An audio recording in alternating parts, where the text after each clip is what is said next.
Ada yang tahu proyek Bukit Algoritma di Sukabumi. Ada yang tahu proyek food estate di berbagai daerah di Indonesia.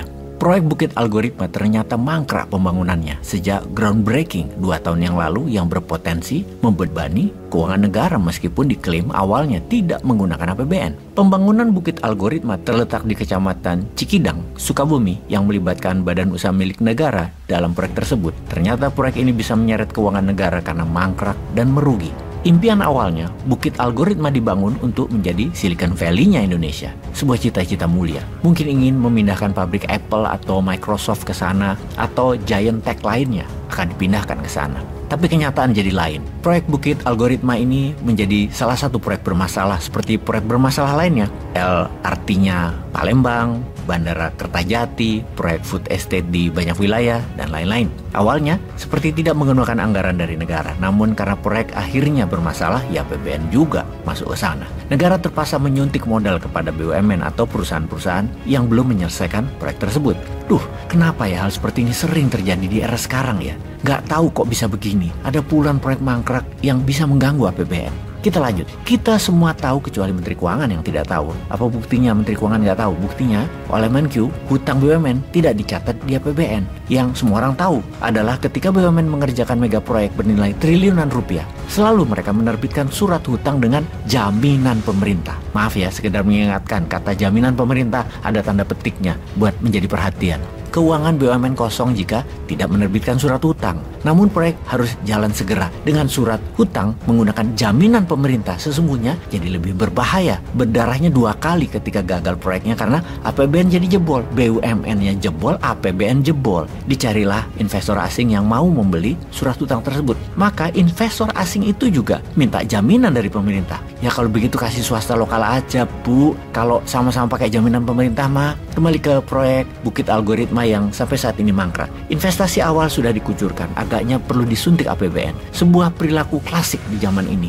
Nggak bisa jalankan bisnis, lalu minta APBN. Hebat dah. Kayaknya kita masyarakat Wakanda harus mengakui berbagai proyek mangkrak yang terjadi dalam era ini dikarenakan buruknya perencanaan. Proyek tidak didukung dengan studi kelayakan atau feasibility studies yang dilakukan secara profesional, yang benar dan sesuai dengan kebutuhan negara. Semuanya jadi terkesan hanya pencitraan, tapi bukanlah. Masa pemerintah suka pencitraan? Ya tidaklah. Ini hanya kata-kata dari manusia sakit hati yang mengatakan hal tersebut. Sekarang, baik, kita ke food estate sekarang. Food estate adalah program strategis nasional tahun 2020 sampai 2024. Program pemerintah untuk menjaga ketahanan pangan. Food estate lagi-lagi diperbincangkan karena dinilai gagal dan menyajikan data tidak valid. Bagaimana nggak heboh, proyek food estate ini dituduh sebagai proyek palsu karena data dan laporan perihal produksinya belum pernah pas. Konsep food estate secara garis besar merupakan sebuah konsep yang digunakan untuk melakukan pengembangan pangan secara integrasi baik dalam lingkungan pertanian, perkebunan, peternakan pada suatu kawasan tertentu. Food estate ada sebagai upaya menjadikan lumbung pangan nasional agar pasokan makanan dalam negeri tidak mengalami kekurangan, swasembada pangan.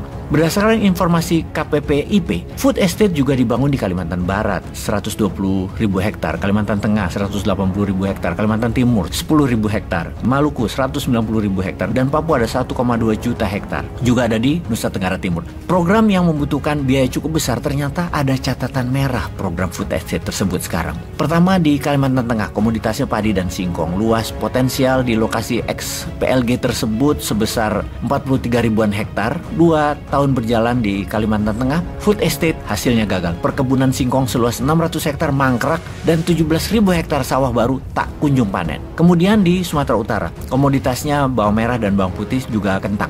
Luas sudah dilakukan penanganan 1.000 hektar. Sejak penanaman tahap awal pada tahun 2020, ratusan hektar lahan food estate dinyatakan telah ditinggalkan para petani lantaran tak sanggup lagi menanam usai gagal panen. 3 Nusa Tenggara Timur, komoditasnya sorghum, jagung, tomat, kacang hijau. Tanaman jagung di lahan food estate di Kabupaten Belu, Provinsi Nusa Tenggara Timur mati hanya berserang 1 bulan setelah ditanam Pak Presiden, Pak Joko Widodo pada April tahun 2022 kemarin. Alasannya ialah sistem irigasi sprinkle yang dibangun Kementerian PUPR melalui Satuan Kerja Balai Wilayah Sungai Nusa Tenggara Timur tidak berfungsi dengan baik dan bahkan mubazir. Lantas bagaimana perkembangan food estate jadinya sekarang? Bagaimana perannya dalam hal ketahanan pangan? Kok nggak ada panennya? Kemana hasilnya? Berapa anggarannya? Untuk ini siapa yang bisa menjawab dengan data yang valid? Mohon pencerahan, jangan sampai APBN lagi yang menanggung.